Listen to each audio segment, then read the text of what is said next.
familiar faces and a lot of faces we haven't seen before. Always an honor to see you, and always an honor to host these satsangs for you and with you, because you're also fabulous. It's an honor. We love you guys. It's an interesting topic that we've decided to speak about today. You know, something that most people probably wouldn't dream of talking about, because there really is so very nothing to say. What is enlightenment, ... stop.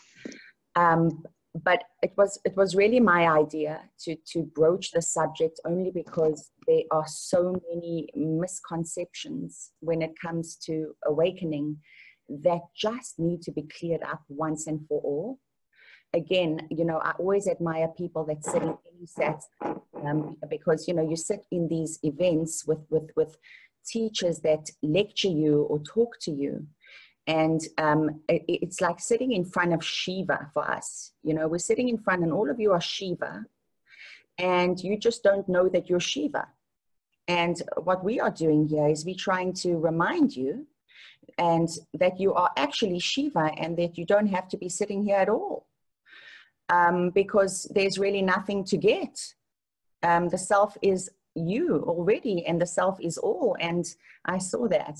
And anyway, so I thought I'd begin this talk this morning, and I'm going to begin with a few of the misconceptions, because I think that you know, it's time.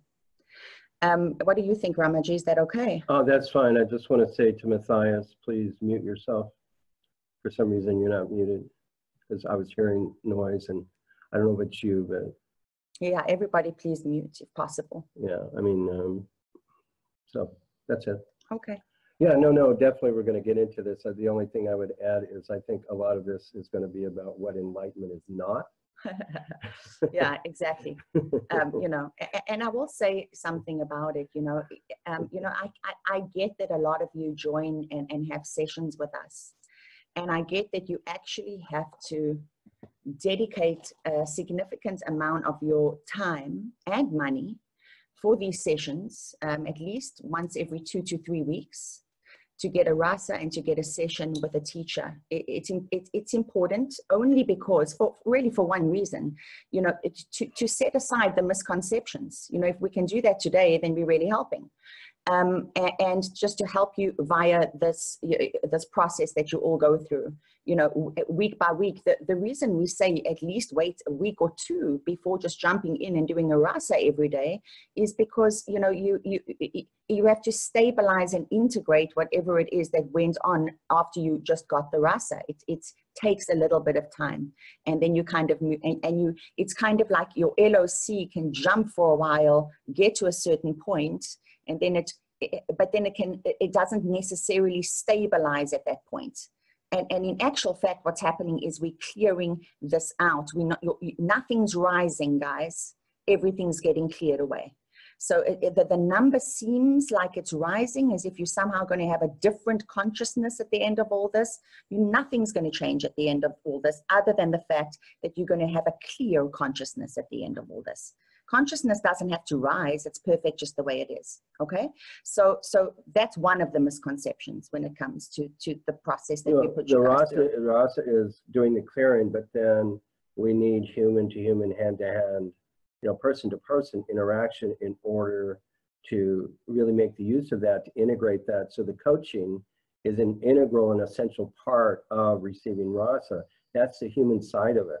You know, we're all receiving divine blessing all day long. So really we need the human side in order to make full use of that, including the rasa. Yeah. Okay. So I thought one of the biggest misconceptions when it comes to awakening, in my opinion, and remember, Ramaji and I are speaking from our own personal experience always.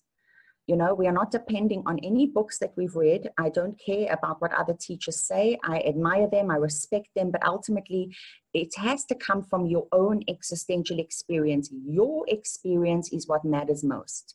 You have to become in touch with the self. The self is you. It is irrelevant what anybody tells you. This is the point. Becoming in touch with what is my process. What is happening with me? How is this working for me? And a lot of people use their notion that if I am in peace 24/7, if I have no thoughts and no ego at all, then I'm suddenly an awakened being. If I'm in a blissful state of love, I'm awakened. If I'm not awakened. I can lose the state, so I can't be awakened. I'm having a stressful day. I'm not awakened. I've lost my state. My LOC couldn't have gone up. All these things. Now, firstly, to understand this very clearly, just as you have a body, you have a beautiful body. And within your body, you have forces, energetic forces that are continuously working through your body all day long. They are not personal energies. They're the same energies that are working in the universe all day long as well. And therefore, you will have various moods according to the energies that are going on. You can't exist in this realm without a human body, correct? You need a vessel.